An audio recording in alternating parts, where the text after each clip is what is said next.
Les pseudépigraphes sont des livres qui tentent d'imiter les Écritures, mais qui ont été écrits sous de faux noms.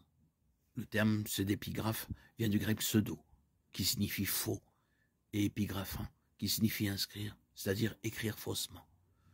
Les livres pseudépigraphes ont été écrits entre 200 avant Jésus-Christ et 300 après Jésus-Christ.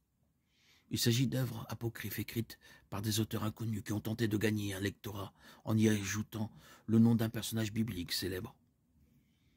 De toute évidence, un livre intitulé Testament d'Abraham a plus de chances d'être lu que le testament contrefait d'un auteur inconnu. Bien que les pseudépigraphes puissent intéresser les étudiants, les théologiens en histoire et en pensée religieuse antique, ils ne sont pas inspirés par Dieu et ne font donc pas partie du canon des Écritures. Les raisons de rejeter les pseudépigraphes sont les suivants. Ils ont été écrits sous de faux noms. Les livres contiennent des anachronismes et des erreurs historiques. Par exemple, dans l'Apocalypse de Baruch, la chute de Jérusalem a lieu la 25e année de Jéconia, roi de Juda. Le problème est que Jéconia avait 18 ans lorsqu'il a commencé à régner. Et il n'a régné que 3 mois. 2 Rois, chapitre 24, verset 8. Il n'y a aucun moyen de réconcilier la déclaration de la 25e année avec le récit biblique. Ces écritures, ces écrits pseudépigraphes contiennent une hérésie pure et simple.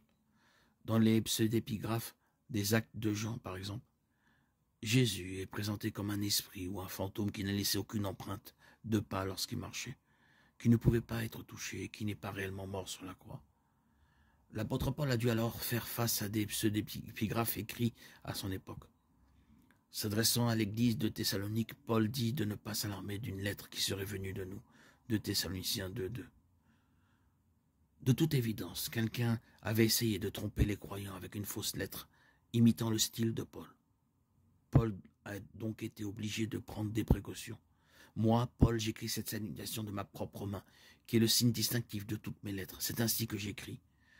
2 Thessaloniciens 3:17, Galates 6:11, 1 Corinthiens 16:21. Voyez avec quelle grande lettre je vous écris de ma propre main. Moi, Paul, j'écris cette salutation de ma propre main.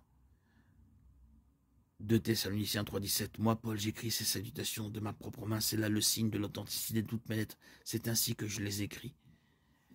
Et enfin, Colossiens 4:18. Moi, Paul, je vous adresse ces salutations de ma propre main. Souvenez-vous de mes chaînes. Que la grâce soit avec vous.